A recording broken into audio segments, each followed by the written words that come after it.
Amen. Yung pong malakas po na palakpak, ibigay po natin sa Diyos. Yung pong the best palakpak para sa ating Panginoon. Amen. Hallelujah, hallelujah. Praise the Lord. Pwede po ba tayong tumayo po muli? Isa pong exercise po kasi pag naupo po kayo, baka mamaya dire-diretso po ang inyong tulog. Sabihin niyo po sa inyong katabi, huwag kang matutulog ngayon. Dahil ang oras na ito ay oras para sa ating Panginoon. Palakpakan po natin ang pinakamalakas na palakpakang ating Panginoon. Hallelujah. Sige po, tayo pong lahat ay makakaupo na po. Amen. Praise the Lord. Unang-una po, magandang umaga po sa inyong lahat, sa lahat po ng mga nanonood po sa atin ngayon. Maraming po salamat sa ating Diyos. Alam niyo po, ang pagtayo sa ganitong klaseng pulpito ay isang karangalan. Amen? So tuwing tayo ay humaharap sa ating Panginoon, ito po ay isang pribilehiyo. Hindi po dahil tayo ay magaling, hindi dahil tayo ay may kakayanan, mayroong karunungan, kundi dahil sa biyaya ng Panginoon, tayo ay nakatayo at tayo ay ginagamit ng Diyos. Amen? Naniniwala po ba kayo na ang bawat isa sa inyo ay may talentong binigay ang Diyos? At lahat tayo ay pwedeng gamitin ng Panginoon. Amen. At ang bawat isa sa atin ay kasangkapan upang lumago ang kaharian ng ating Panginoon. Naniniwala po ba kayo na tayong lahat ay kasangkapan upang maghayag ng salita ng Panginoon? Amen. Naniniwala po ako na ang ating Diyos ay kasama natin ngayon. At kung kasama natin ang Panginoon, sigurado ang kanyang banal na Espiritu ay gumagawa sa ating kalagitnaan. Kanina pa lang habang umaawit tayo, ay talagang marami na hong pangungusap ang ginagawa ang Diyos. At ang Diyos ay hindi natatapos sa kanyang pagsasalita. Bagamat tayo ay may panahon na tumatahimik, minsan, mayroong panahon na tayo ay kailangan nating maging silent. But ang Diyos, never na tumahimik at gustong pakialaman ang buhay natin. May pakialaman Diyos sa buhay ninyo. Sabihin niyo po, kapatid, may pakialaman Diyos sa buhay mo ngayon. Amen. Praise God. Ang ating pong talata ay nasa Galatia 5:22 and 23. Tayo po ngayon ay nasa series ng pag-aaral po ng bunga ng banal na Espiritu. Bago tayo tumapik sa bunga ng banal na Espiritu, napakahalaga na ang isang Kristiyano ay malaman niya muna kung ano yung pundasyon. Bakit siya naging Kristiyano? At bakit mo nakilala ang ating Panginoon? Because of our faith, dahil sa ating pananampalataya, nakilala natin si Jesus. At dahil kay Jesus, tayo po ay nagkaroon ng kaligtasan. At dahil tayo po ay nagkaroon ng kaligtasan, dapat po tayo ay mayroong banal na Espiritu. Are you excited sa banal na Espiritu? Amen. Ako po ay nananabik sa pagkilos ng banal na Espiritu dahil ang banal na Espiritu ay napakahalaga po sa buhay ng mga Kristiyano. Galatians 5:22-23. Ang sabi po rito, basahin ko na po sa may Tagalog, subalit ang bunga ng Espiritu ay pag-ibig, kagalakan, kapayapaan, katiyagaan, kabaitan, kabutihan, katapatan, kahinahunan, at pagpipigil sa sarili. Walang batas laban sa mga ito. Tayo pong lahat ay sa mandaling manalangin. Father God, we thank you, O God, sa oras na ito, Panginoon. Muli, inaanyayahan namin ang Holy Spirit mangusap, kumilos sa bawat buhay ng bawat isa, Lord. Sa lahat ng mga nakatutok, Panginoon, sa kanilang screen na nanonood ngayon, Panginoon, buksan mo po ang kanilang mga puso. Buksan niyo po ang kanilang mga isip, Panginoon. Paunawa niyo po sa amin, Ama, na kailangan namin ng banal na Espiritu sa aming paglakad, paglapit sa iyo, Panginoon. Marami pong salamat, Panginoon. Gabayan niyo po kami, patnubayan niyo po kami, Panginoon, sa umagang ito, sa pangalan ng aming Panginoong Hesus. Amen. Palakpakan po muli natin ang ating Panginoon. Dahil po sa ating pananampalataya kay Jesus, tayo po ay nagkaroon ngayon ng kaligtasan. Amen po ba? Sino po ba ang saved na rito? Taas po ang kamay. Dahil tayo ay nanampalataya at nagsisi sa ating Panginoon, tayo po ay nagkaroon ng kaligtasan at tayo po ay tinawag ng mga anak ng Diyos. Sabihin niyo po sa inyong katabi, "Oy Brad, sister, anak ka ng Diyos." Amen. Sabi po sa John 1:12, nang sino mang tumanggap at sumampalataya sa Kanya, ay binigyan niya ng karapatan na maging anak ng Diyos. At dahil ikaw ay anak ng Diyos, kailangan nating lumago. Kapag sinabing lumago, ibig sabihin, dapat. At kailangan ng isang Kristiyano kasama ang paglago. Bibigyan ko lang po kayo ng konting background po about growth. Sabi po rito, G, represent getting to know God. R, reading the Bible. Obeying God moment by moment. Walking with the Holy Spirit. Telling others about Christ. Having fellowship with other Christians. Napakahalaga po na ang bawat Kristiyano po ay lumalago. Sabihin niyo po sa inyong katabi, "Kapatid, lumalago ka ba?"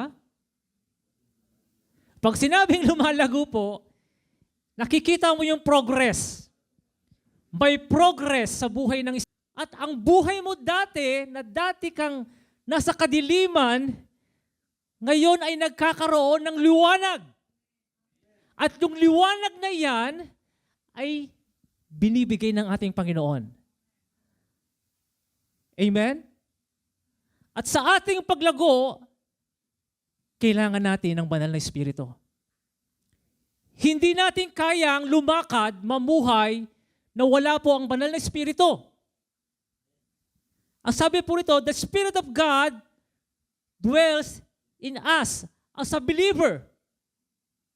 So bawat Kristiyano, dapat po ay mayroong banal na Espiritu, may Holy Spirit.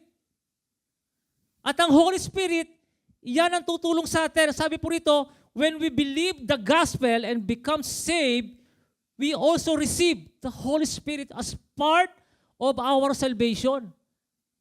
Package po yan. Sabihin niyo po sa inyong katabi, package yan, Brad. Parang buy one, take one yan. Ngayon, bilang isang Kristiyano, pag nanampalataya ka sa Panginoon, hindi nga lang take one, take two. Ang daming binigay ng Diyos, di ba? Nang nanampalataya ka sa ating Panginoon, ikaw ay nagkaroon ng kaligtasan. At ang pangalawa, kailangan ng banal na Espiritu ang bawat mga Kristiyano. Hindi tayo makapagpapatuloy sa paglingkod sa Panginoon without the Holy Spirit. Tandaan po natin, kung wala ang Holy Spirit, kung wala ang banal na Espiritu, hindi po tayo makapagpapatuloy sa paglilingkod sa Panginoon. At habang tayo ay lumalakad sa pananampalataya, kailangan natin ng banal na Espiritu at ang bawat Kristiyano ay kailangang mapuspos ng banal na Espiritu. Kaya po sa Acts 2:1 and 3, ang sabi po rito, nakita naman po ninyo pong evidence, di ba? Sabi rito, nagkaroon ng ingay na mula sa langit at nagkaroon ng ugong na malakas sa hangin at napuno ang buong bahay. May nakitang dilang apoy at sila ay napuspos ng banal na Espiritu at nagsalita sila sa iba't ibang wika. Ito lamang po yung evidence ng kapuspusan ng banal na Espiritu. Na ibig sabihin, yung manifestation talaga ay ibinibigay ng Diyos sa lahat ng Kristiyano. At ang mga Kristiyano kailangan meron nito. At ang lahat ng Kristiyano ay dapat mapuspos ng banal na Espiritu. Ito po ang tanong ngayon. Kailangan ba ng lahat ng mga Kristiyano ang banal na Espiritu? Minsan po, parang okay na lang ba na nananampalataya na lang ako kahit walang Holy Spirit? Parang believer but not guided with the Holy Spirit. Merong ganun eh. Umaattend na lang sila every Sunday, but wala ang banal na Espiritu. Hindi mo maramdaman na ikaw ay guided o ikaw ay pinangungunahan ng banal na Espiritu. Parang pwede na ba sa isang Kristiyano na lang na every Sunday na lang? Kasi busy ako eh. Marami tayong mga rason. Marami tayong mga reason. Kahit hindi pa nagbabasa ng Bible at nagpre-pray, okay na ba yon? Save na naman ako kasi walang time. Walang time magbasa ng Bible at wala ring time na mag-pray. Kahit na hindi ako umattend ng discipleship training at mentoring, okay na rin ba yon? Kasi hindi ka naman kasi interesado kasi. Ayaw mo naman talaga kasi hindi ka interesado. Bakit po kaya ito kadalasang tanong? Kung ang lahat ng ito ay ginagawa ng taong ganito, yung aking mga nabanggit, ibig sabihin wala talagang paglago. Pag wala kang interes sa mga bagay na gustong ituro sa atin ng Panginoon, ibig sabihin wala kang interes. Wala ang banal na Espiritu. Kailangan natin ng Holy Spirit. Tandaan niyo po, na habang tayo ay nag-aantay sa pagbabalik ng ating Panginoon, malapit na po bang dumating ang ating Panginoon? Yes, malapit na pong dumating ang ating Panginoon. At ang pagdating ng Panginoon, kailangan natin pong pinaghahandaan. Naghahanda ba kayo sa pagdating ng ating Panginoon? Handa po ba tayo sa pagbabalik ng ating Panginoon? Amen. At habang nag-aantay tayo sa pagbabalik ng ating Panginoong Jesus, kailangan po natin ng banal na Espiritu. Tama po ba? Tulad ng sa Matthew 25:1-13, ito po yung parable of 10 virgins. May nag-aantay. Nag-aantay ho ba kayo sa pagbabalik ng ating Panginoon? May nag-aantay po rito, dito po sa may Matthew. At ang nag-aantay po, 10. 10 dalaga. Pero ang ready ay 5. Pwede ko po ba kayong tanungin? Sa church na ito, ilan ho tayo? Marami tayo. Lahat po ba tayo ay ready? O iilan lang po ang handa? Maaring ang iba sa atin ay hindi pa ready talaga. Maaring yung iba ay ready na. Pwede natin sabihin sa loob ng iglesia, maaring may 5 handa at may 5 hindi handa. Nasaan kaya tayo doon? Bakit ko po sinasabi po ito? Dahil yung oil na gamit ng 10 dalaga, nagre-represent po ng banal na Espiritu. Ibig sabihin, habang tayo ay naglilingkod, pare-pareho naman silang merong dalang oil. Pare-pareho naman eh. Kaya lang, yung 5, nakapaghanda. Pero yung isang 5 ay hindi nakapaghanda. So, ibig sabihin, ang Holy Spirit, binigay sa atin ng ating Panginoon para maging ready, maging handa. At habang naghahanda ka, tinutulungan tayo ng banal na Espiritu. Tinutulungan po ba tayo ng banal na Espiritu? Amen. Alam niyo po, ang pagtulong ng banal na Espiritu, grabe. Patindi ng patindi. Ang sabi po rito, na ang banal na Espiritu ay nagtuturo sa atin, direction in all decision. Dinadirect tayo ng Panginoon, tinutulungan tayo ng Panginoon. Philippians 2:13, for God, it is God who works in you to will and to act in order to fulfill His good purpose. Ang banal na Espiritu ay tumutulong sa atin para manalangin. Sino nagpre-pray? Amen. At ang banal na Espiritu ay matalik nating kaibigan at guro. Imagine niyo kung gaano pong kahalaga ang Holy Spirit. At ang banal na Espiritu po ay nagko-comfort. Ito po yung pinakahuling-huli po. Ang banal na Espiritu po ay nagpo-produce ng bunga. Produces fruit. Ang Diyos ay nagbigay ng regalo. Sino po sa inyo nakatikim na ng regalo na nabigyan na po ng gift? Ano po pakiramdam ninyo pag po kayo ay nabibigyan ng regalo? Lalo na po yung unexpected gift. Ano po pakiramdam ninyo? Malungkot ba kayo pag binigyan kayo ng regalo ng taong minamahal ninyo? Ano ang pakiramdam ng tao na pag ikaw ay nabigyan ng regalo, ano kaya ang masasabi mo sa taong nagbigay sa iyo? Di ba? So hindi natin mapaliwanag, but God, according to sa Galatia 5:22-23, may bunga ng banal na Espiritu, di ba? Iyan yung pag-ibig, kagalakan, kapayapaan, katiyagaan, kabaitan, kabutihan, katapatan, kahinahunan at pagpipigil sa sarili. Pero focus muna po tayo doon sa may joy. Tignan natin yung joy. Bakit ba napakahalaga ng joy sa ating buhay Kristiyano? Bakit ba kailangan ng bunga at ba't kailangan tayo ay mamunga? At bakit kasama yung joy sa bunga ng banal na Espiritu? What is joy is not? Ano ang kagalakan ang hindi. Sabi po, number 1 is happiness. Ang happiness po ay kasayahan. Ang happiness ay nakabase lamang kung ano ang iyong nararamdaman. Nararamdaman, ibig sabihin, pabago-bago ng iyong damdamin. Pabago-bago ng iyong pakiramdam. Masaya ka ngayon, maya-maya, ilang minuto, malungkot ka na. Ang ibig kong sabihin, ang happiness ay nakabase lamang po sa kung ano yung nararamdaman mo ngayon. Pwedeng pabago-bago. Pwedeng pabago-bago.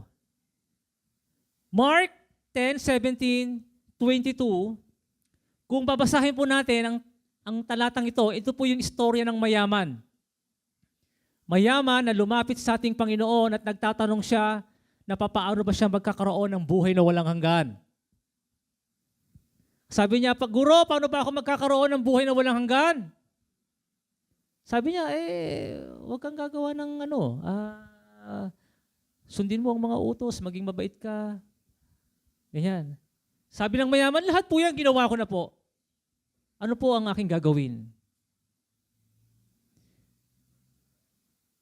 Alam ni Jesus na itong taong ito ay napakayaman. Iyon. At dahil sa kanyang kayamanan, sinubok po siya ng ating Panginoon. At ang sabi sa kanya ng Panginoong Jesus, kung gusto mong sumunod sa akin, ipamigay mo ang iyong ari-arian sa mahihirap. Nang marinig po ito ng mayaman, bigla po siyang bumagsak yung kanyang damdamin. Dati ang saya-saya niya, ang sigla-sigla niya.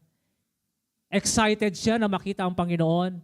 Pero nang sinabi ng Panginoon na, sige, pamigay mo ang iyong pera, biglang nagbago ang kanyang pakiramdam. Madalas po, ganyan ho tayo eh. Masaya ka lang kung ano yung nahahawakan mo ngayon. Masaya ka dahil may nangyari sa'yo ngayon. Pero minsan, pag dumating ang problema, pagsubok sa buhay natin, yung kasayahan ay nauuwi sa kalungkutan. Magkaiba po ang joy at ang happiness. Number 2, enthusiastic feeling. Ito po yung mga masisigasig ang kanilang mga pakikiramdam. Masigasig ang kanilang pakiramdam. Marami sa atin ang nagsimulang masigasig. Ngayon po, nasaan na po sila ngayon? Dati napaka-active nila.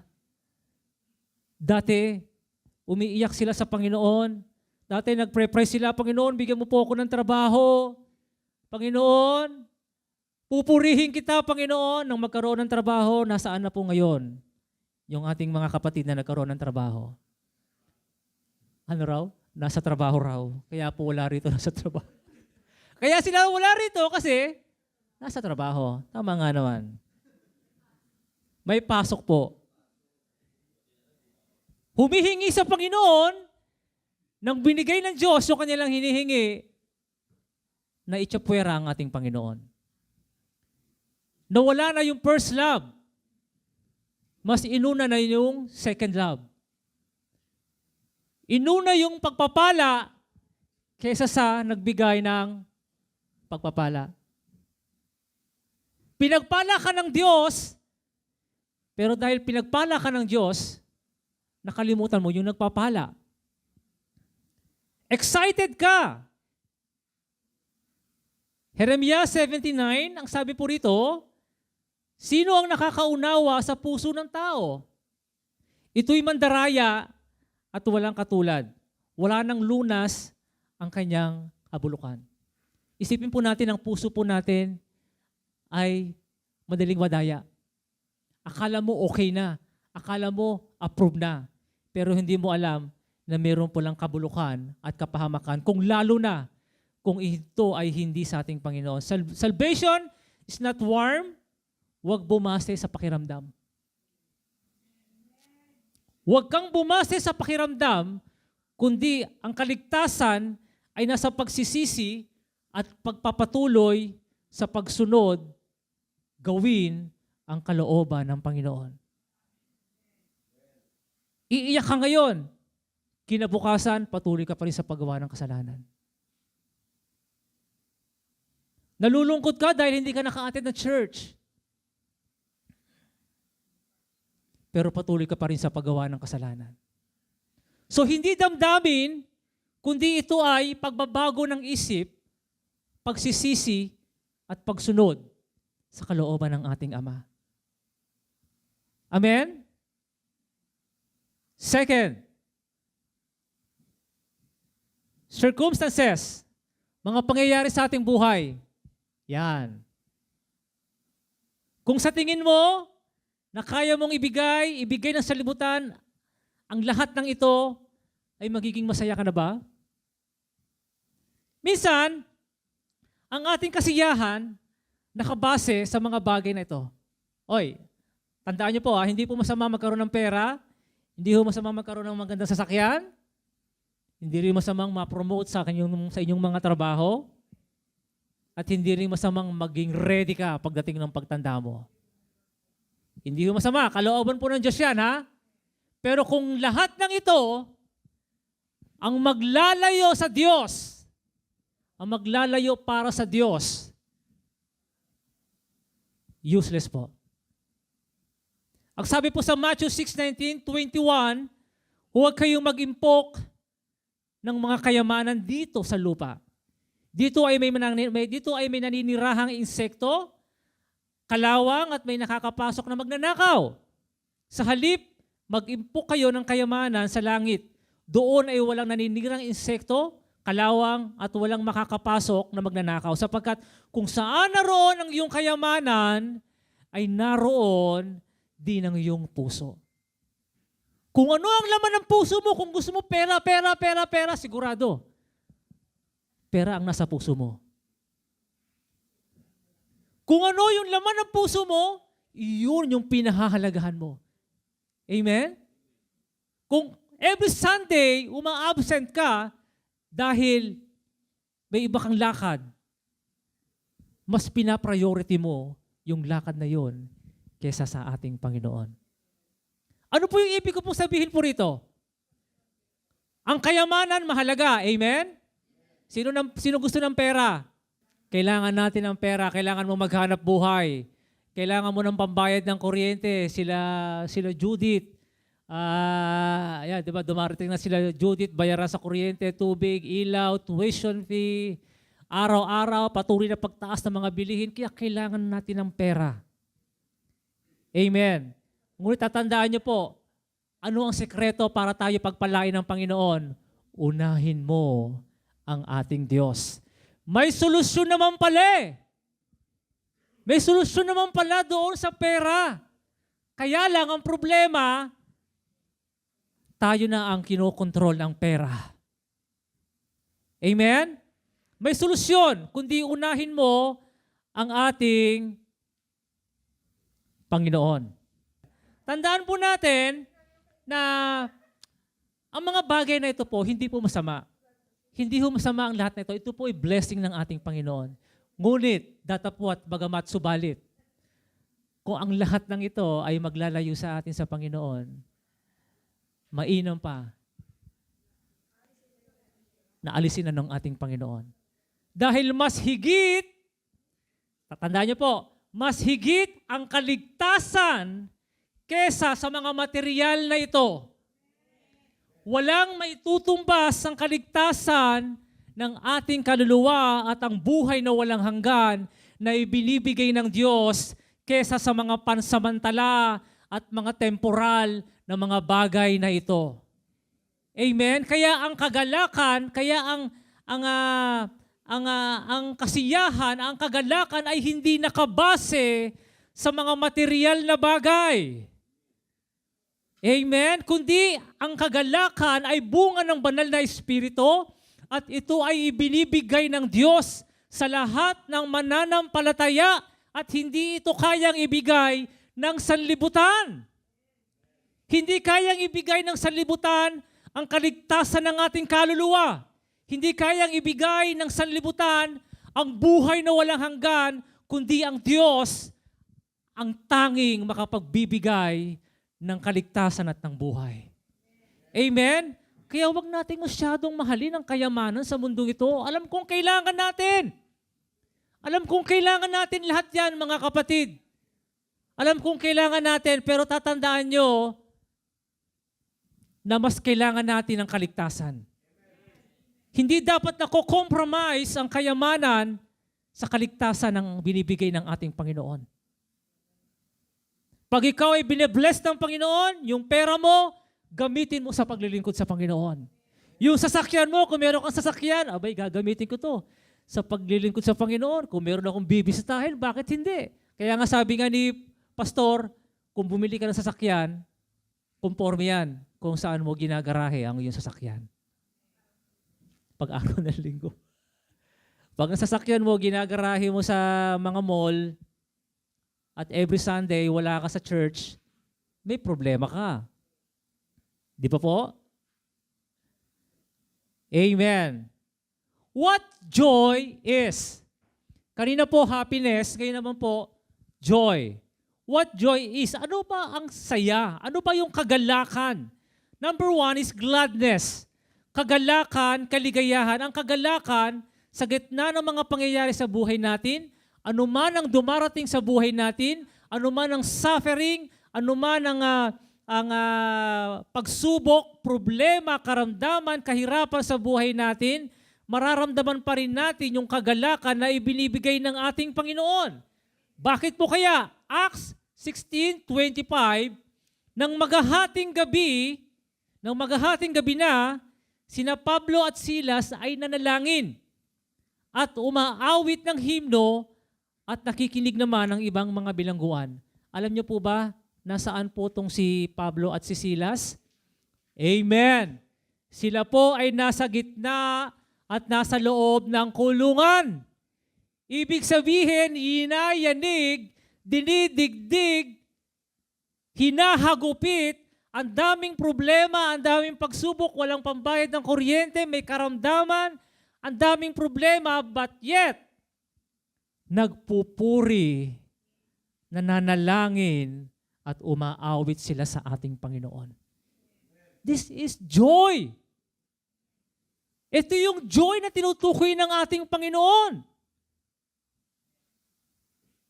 Kahit may problema, kahit may pagsubok, masaya ka pa rin. Nagpupuri ka pa rin sa ating Panginoon. Hindi yung masaya ka lang pag may blessing atin ka ng church. Pag may problema, hindi mo na makita si kapatid. May problema na pala. Nasaan na si brother? Kasi may problema eh. Di ba? Ibig sabihin, anuman ang circumstance ng buhay ng tao, may problema ka, dinidigdig ka, kabi-kabila ang problema mo, binabayo ka, meron pa rin kagalakan sa puso mo. The joy of the Lord is our strength. Masaya ka. Why? Dahil alam ko na sa kabila ng pagsubok, meron tulong. Sa kabila na dinidikdik ako ng Panginoon, tinuturuan lang ako ng Panginoon. Sa kabila ng pinopod ako ng Panginoon, tinitignan lang yung tibay ko bilang isang Kristiyano. Amen? Sa kabila ng pag-uusig at kahirapan na ating nararanasan, patuloy pa rin nating pupurihin ang ating Panginoon. Patuloy nyo pa rin bang pupurihin ang ating Panginoon kahit na maraming problema? Amen? Sino dito mayroong problema? Taas ang kamay. Iyon, purihin nyo ang Panginoon. Pwede ba natin palakpakan ng Panginoon sa mga problema na yan? Woo! Thank you, Lord. Kasi kahit may problema, salamat. Dahil mahal mo ako, Panginoon. Gusto mong makita, gusto mong maramdaman ka namin palagi. Ganyan maglambing ang ating Panginoon. Gladness is not like happiness that changes with every direction. Yung pong kapayapaan, yung pong gladness ay iba po sa happiness sapagkat ang happiness nakaantabay lang po doon sa sitwasyon kung ano ka meron ngayon. Yung gladness, kahit ang sitwasyon mo ay nasa panganib, nasa pagsubok, masaya ka pa rin. Masaya ka pa rin. Masaya ka pa rin. Number 3, dependence on Christ, nakasalalay lamang kay Kristo. Dumetebente ka kay Kristo na nagbibigay ng kaligtasan, na laging nagbibigay ng kagalakan sa ating puso. Instead, look to Christ, sa halip tumingin ka kay Kristo. Ephesians 2:8, nakalagay po dyan, na sapagkat dahil sa kagandahang loob ng Diyos, kayo ay naligtas sa pamamagitan ng inyong pananampalataya. At ang kaligtasan ito ay kaloob ng Diyos at hindi sa pamamagitan ng inyong sarili. Hindi ito bunga ng inyong gawa, kaya't walang dapat ipagmalaki ang sinuman. Sapagkat tayo ay nilalang ng Diyos, nilikha sa pamamagitan ni Kristo Jesus, upang iukol natin ang ating pananampalataya, ang ating buhay sa paggawa ng mabuti. Iyan ang layuning pinili tayo ng Diyos para sa atin noon at nung una pa man. Amen. Tatandaan po natin, ang pagdepende sa Panginoon ay pagbibigay ng buong pagtitiwala sa Diyos. Na kahit na anong gawin natin, kahit na ano ang ating gawin, ay walang kabuluhan. Bakit ko po sinabing walang kabuluhan? Kung ito ay walang kalakip na biyaya at pagmamahal po sa ating Panginoon. Amen? Amen? Dahil sa biyaya at kagandahan loob ng ating Panginoon, tayo po ay nagkaroon ng kaligtasan. Next, perpetual, walang hanggan. Philippians 4:4. Ang sabi po rito, magalak kayo palagi. Magalak kayo palagi. Sa Panginoon, inuulit ko, rejoice in the Lord always. Amen, praise God. Walang hanggan po yung kagalakang binibigay ng ating Panginoon. Hindi po limitado. Hindi limitado ang kagalakan na ibinibigay sa atin ng Panginoon. Kundi ito po ay walang hanggan. Kaya nga, in spite na tayo ay nahaharap ng maraming pagsubok, tayo ay may mga trial sa ating mga buhay, ang sabi ng Panginoon, rejoice! Always! Lagi kang magalak! Lagi kang magalak! Bakit? Kasi yung kagalakan, iyan yung strength natin sa ating Panginoon. Iyan yung ating kalakasan. Iyan yung ibinibigay ng Diyos na hindi ibinibigay ng sanlibutan. Amen? Limitado ang ibinibigay ng sanlibutan, pero ang ibinibigay ng Diyos is unlimited joy. Yung binibigay ng sanlibutan, saglit lang, sandali lang yung happiness, pero yung kagalakan na ibinibigay ng ating Panginoon ay unlimited. Kaya ang sarap maglingkod sa Panginoon.